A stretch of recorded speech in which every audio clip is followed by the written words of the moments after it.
Ну, мои поздравления футбольному клубу БТ чемпионством.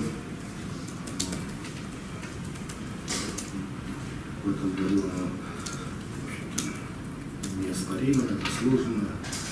Много событий произошло, и одно из них это потеря Анатолия Анатольевича, поэтому они заслужили чемпионство. Что касается сегодняшней игры, наша команда провела хороший матч. Немного в конце не хватило нам концентрации, когда забивал Белевским. Вот. И не хватило, у нас хорошие были выходы в контратаку, и не хватило просто хладнокровия при последней или предпоследней передаче. Много сделали перехватов, много было разворотов, когда мы могли довести до логического завершения. Но в целом с обеих сторон был хороший, интересный матч. Жалко, обидно нам проигрывать, но такова жизнь, особенно в конце, когда